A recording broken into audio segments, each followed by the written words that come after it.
Olá, meu nome é Marco Aurélio, estou aqui para falar sobre dois contos indicados pelo vestibular UniOeste, dois contos de João Simões Lopes Neto, escritor gaúcho, mais precisamente os contos No Manancial e Negro Bonifácio. Bem, primeiramente vamos falar um pouco sobre a vida de João Simões Lopes Neto.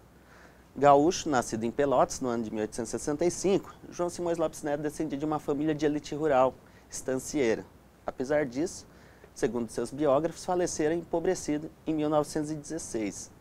Estudou no Rio de Janeiro, iniciou o curso de medicina, porém não concluiu esse curso, vindo a retornar a Pelotas, onde passou a exercer e sobreviver de atividades jornalísticas, estampando seus relatos em periódicos. Durante sua vida, publicou apenas 3 livros, que é o Cancionário Guasca, Contos Gauchescos e Lendas do Sul. Póstumamente foram publicados também Casos de Romualdo, bem após sua morte, em 1952. Só alcançou a glória literária póstumamente, em especial com o lançamento de uma edição crítica de Contos Gauchescos e Lendas do Sul, em 1949, pela editora Globo, e neste momento já com o apoio de Érico Veríssimo, escritor gaúcho já reconhecido. A obra de Simões Lopes Neto é muito influenciada pelo período em que ele viveu. Então, o contexto histórico parece importante para que a gente compreenda um pouco do que viveu e o período em que foram produzidos todos esses contos de Simões Lopes Neto. Pelotas era o núcleo econômico da pecuária sul-rio-grandense, de grande importância social e cultural. Com a abolição da escravidão, o consumo de charque caiu rapidamente e Pelotas, tendo isso como uma das atividades principais, economicamente falando, entrou em decadência. Todos os relatos nos contos de Simões Lopes Neto transcorrem no passado, abrangendo um período histórico que se inicia depois da independência e alcança o início do século XIX. Vários momentos históricos do Rio Grande do Sul são evocados em seus contos, principalmente podemos citar a Revolução Farroupilha e a Guerra Civil de 1893. Neste contexto, Simões Lopes Neto teve interesse pelo resgate da cultura gaúcha e a linguagem regionalista utilizada em suas obras levam-nos a crer que o autor faria o tipo gaúcho tradicionalista, piochado. Porém, seus biógrafos afirmam que ele jamais vestiu uma bombacha, que seus hábitos culturais eram urbanos. Apesar disso, o contexto gaúcho foi o que influenciara definitivamente sua obra. Primeiro de tudo, devemos notar que ela está inserida num período considerado pré-modernista, mas com inovações. Lembrando que pré-modernismo não corresponde a uma escola literária, né? É apenas um período histórico, marcado temporalmente. No caso de Simões Lopes Neto, nós temos aspectos como a vinculação do homem à região, unidos no mesmo universo, ou seja, a caracterização daquele gaúcho é de acordo com as características também físicas dos pampas gaúchos. É a partir desses pampas que ele vai constituir seus tipos humanos específicos, regionalizados, ou seja, modos de vida, tradições, cavalos, costumes, linguagem, tudo isso vai constituir o universo simoniano, principalmente marcadamente nos personagens, uma característica psicológica. A psicologia desses personagens vai ser constituída, o que vai caracterizar a sua obra como universal. Essa prosa universal, ela se constitui de características regionalistas na descrição dos personagens, porém a complexidade, a beleza com que ele tece cada personagem faz com que ele ultrapasse esse universo regionalista gaúcho e faz com que a obra tenha esse caráter universal, marcadamente pelos aspectos psicológicos de seus personagens. Dentre a obra simoniana, a grande inovação é a criação de um narrador tipicamente gaúcho.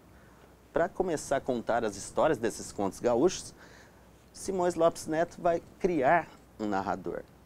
Em Contos Gauchescos, ele propõe um vaquiano como narrador. Vaquiano seria aquela pessoa que guia por entre os pampas, que conhece tudo, que tudo vê, que sabe os atalhos, que conhece tudo. E percebe-se no decorrer dos 19 contos que compõem a obra Contos Gaúchos, as qualidades do narrador, mas também os seus limites.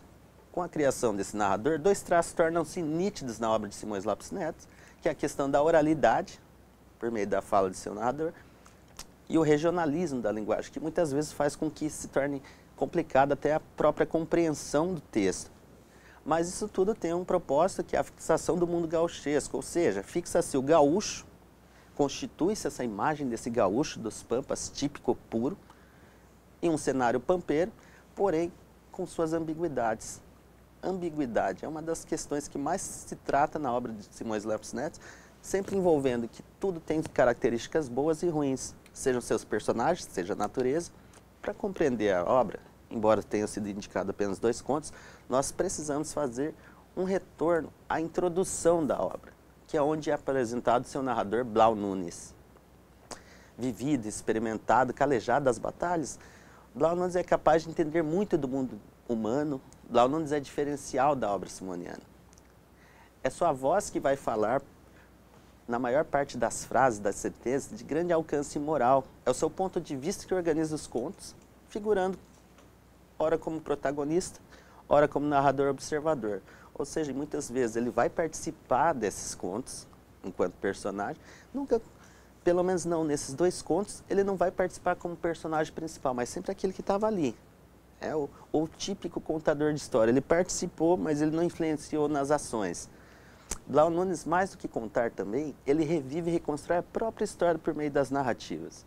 Ele vai tecendo, ele vai contando essas histórias, ele vai revivendo tudo que já passou e sempre termina com alguma reflexão. Uma reflexão de caráter emocional, psicológico. Sua linguagem é típica do gaúcho de classe social inferior, dos pampas. Ele não tem aquela linguagem, digamos assim, elaborada, erudita.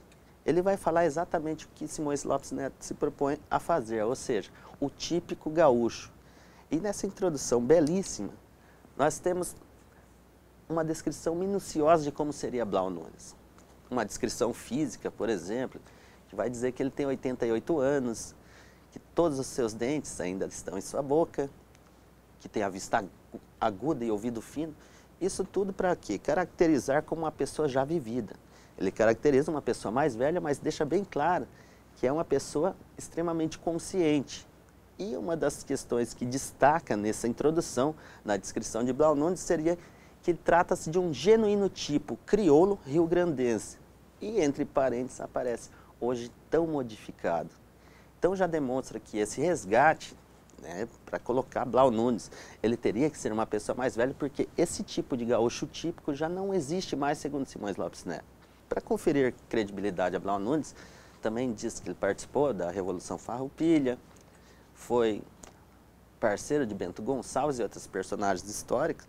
Temos também que ele é dotado de uma memória de rara nitidez, brilhando através da imaginosa e encantadora loquacidade servida e floreada pelo vivo e pitoresco dialeto gauchesco. O que isso quer dizer? Quer dizer que ele vai sempre relembrar de tudo isso sob uma visão do típico gaúcho.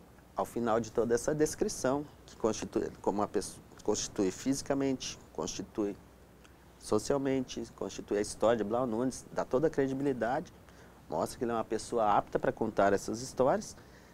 Nós percebemos que há um narrador apresentando Blau Nunes a um interlocutor, que com o passar de outros contos percebe-se que se trata de uma pessoa mais jovem, uma pessoa letrada.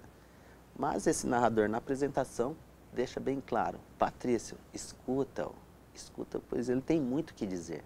Blau Nunes é fantástico, Blau Nunes é vivido, Blau Nunes realmente consegue passar esse espírito do gaúcho dos pampas. A partir de então, passemos a falar sobre os contos propriamente ditos, Negro Bonifácio e No Manancial.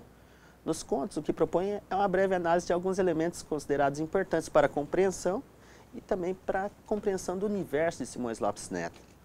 Primeiramente, irei apresentar o narrador que conduz as narrativas, o contador vaquiano que ora vivencia, ora ouviu falar, e é pela voz e pelo linguajar desse contador de história que vamos conhecendo os contos. Em seguida, falarei de alguns elementos dos contos Negro Bonifácio e No Manancial, explorando personagens, linguagens e alguns outros elementos. Vamos começar falando sobre Negro Bonifácio. Vamos começar falando sobre um pouco da história, né? Uma espécie de resumo. A história se desenvolve por uma disputa. Essa disputa de uma corrida de cavalos, há uma desfeita, culmina com violência e, por fim, temos mortes. E, ao final de tudo isso, Blau Nunes nos faz ainda uma revelação. Negro Bonifácio havia sido o primeiro homem de Tudinha. São os dois protagonistas dessa história. O cenário corresponde aos pampas gaúchos, como em todos os contos, sendo a ocasião de uma carreira. Uma carreira, nesse caso, é uma corrida de cavalos. A narrativa ela está centrada nessas duas personagens, no Negro Bonifácio e na Tudinha. Por isso, as ações servem para tecer apenas a complexidade de cada um desses personagens. Vários momentos criam um clima de suspense e antecipação da tragédia. Isso tudo estão marcados na fala do narrador Blau Nunes. Negro Bonifácio é um conto que já inicia com uma descrição do próprio personagem.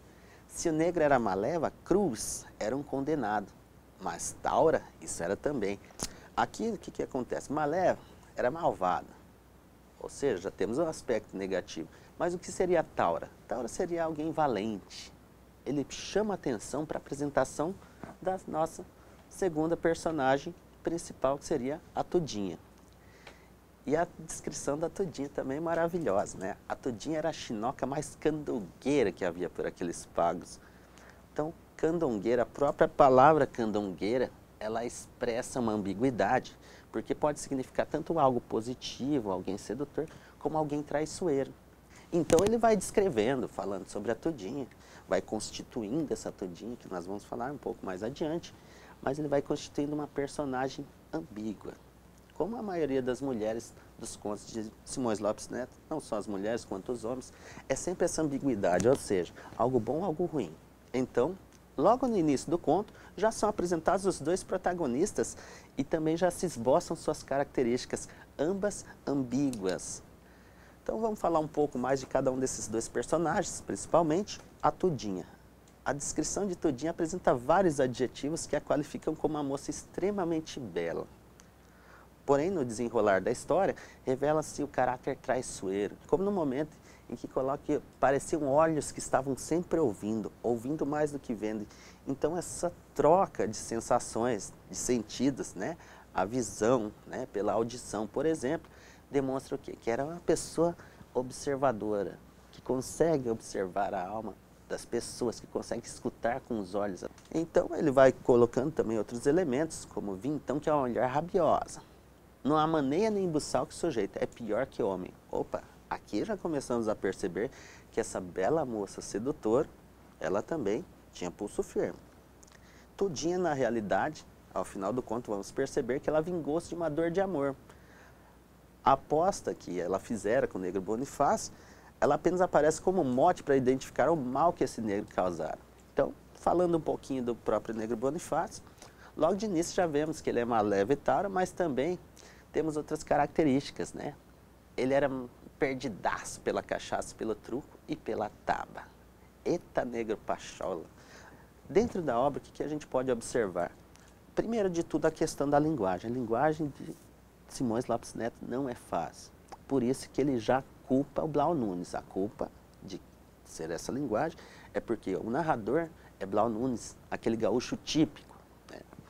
Mas a linguagem, ela explora também, pensando no aspecto estético, camadas profundas de significado. Os nomes são extremamente emblemáticos. Outro recurso também que devemos prestar bastante atenção, pois é extremamente emblemático, são as reticências utilizadas na constituição do próprio texto. Essas reticências, elas reforçam esse aspecto de alguém contando uma história. Então, essas reticências, elas vão corresponder a espaços de memória, espaços de interrupção de Blau Nunes ao contar essa história. E, claro, a estrutura narrativa, como nós já falamos, tem como fio condutor Blau Nunes. É Blau Nunes que prepara o leitor, é ele que antecipa e cria essa atmosfera de suspense e, ao final, revelar o caso entre Tudinha e Negro Bonifácio. Então, assim, concluindo, nós temos aqui, no caso do Negro Bonifácio, uma história permeada por amor. Nós temos lá, esse desafio foi por conta de situações que só ao final do conto a gente vai entender que não foi só um desafio naquele momento, realmente eles tinham mais contas a acertar. A desfeita da Tudinha, o negro que era um governo não aceitou isso não. E depois a cena maravilhosa da luta até a morte de Negro Bonifácio. Mas ele matou alguns ali também. Então ele levou uns com ele também. E no momento em que Tudinha pega a faca e que fura com várias facadas, incontáveis facadas, ainda a região que ela atinge, começa a nos dar indícios que aquilo lá era muito mais uma vingança de amor do que daquela situação toda ocorrida ali. Passamos agora para o conto No Manancial. Diferente de Negro Bonifácio, nós já vemos aqui que é a natureza que está em evidência. Quando nós vimos, por exemplo, né, Negro Bonifácio, o título já demonstra o que vai estar em evidência, e aqui nós também temos no Manancial. E aqui, diferentemente do conto anterior, Blau Nunes participou disso. Então, ele sabe, ele viveu ali, ele estava no momento que ocorreu a tragédia que permeia a história de No Manancial. E é assim começa o conto. Ele já está vendo aquele umbu lá embaixo, à direita do coxilhão. Então ele já vai, ele está chegando, ele está mostrando para esse interlocutor que ele passou por ali, que ele conhece muito bem aquele lugar. Ele faz aquele papel de vaqueiro, que conhece tudo, que vai demonstrando tudo para a pessoa que o acompanha perfeitamente. Então ele vai contar a história do manancial. No caso aqui desse manancial, era um pântano sombrio, mas com uma bela roseira. E essa roseira tem uma história que o manancial guarda e que ele vai explicar para esse interlocutor. Só que ele já previne que gente vivente não apanha as flores, porque quem plantou a roseira foi um defunto. Também já previne sobre as reações do manancial, que mal um firma o pé na beirada, tudo aquilo treme, bufa e borbulha. Então, assim, é como se você chegasse perto desse manancial e ele respondesse assim, não se aproxime de mim. Para começar, vamos falar um pouco desse conto, vamos apresentar alguns personagens antes mesmo de propriamente o enredo. Temos o Mariano, a Maria Altina, o Chicão e o André. Esses seriam os personagens que eu destaquei, embora tivesse outros que participaram de forma um pouco mais coadjuvante nesse conto. Destaca o Mariano, que é o pai da Maria Altina, e mais uma vez também esses personagens são sempre descritos com grande ambiguidade, aspectos bons, aspectos ruins. Conta que ele apareceu aqui e diz que vindo de cima da cena, corrida dos bugres. Daí uns vão dizer que ele veio porque a mulher morreu de bexiga preta. Outros, como ainda ressalta Blau Nunes, a boca pequena, que não era por santo que ele mudara de cancha. Mariano era pai da Maria Altina, que é a protagonista. E assim também um outro aspecto destacado aqui é, assim como nós tivemos lá a Tudinha, que era uma misturada, nós temos a Maria Altina, que era pagã. Ela é quem se apaixona pelo André, né? Passa a ser perseguida por Chicão até a morte trágica, em que os dois vieram a falecer nesse manancial, que é o que permeia toda a história. Então, nós temos o Chicão, que também... O Chicão era um bruto, né? Ele só queria Maria Altina e já deixa claro no conto que ele só queria Maria Altina de carne e osso, mas ele era obcecado pela Maria Altina.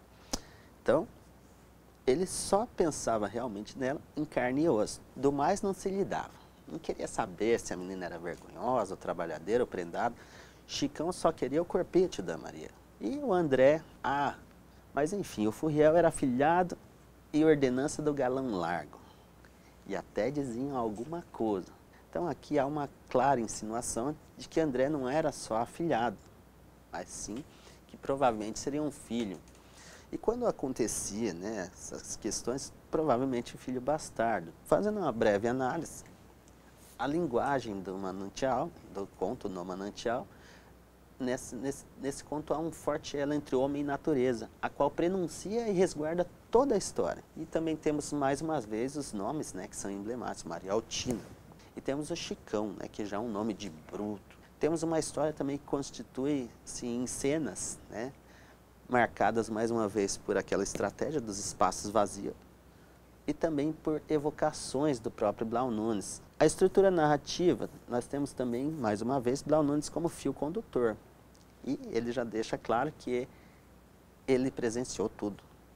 No conto aparece um momento que ele diz, eu estava nessa arrancada. Então ele prepara o leitor mais uma vez, ele antecipa e cria aquela atmosfera de suspense e conclui o caso emocionado.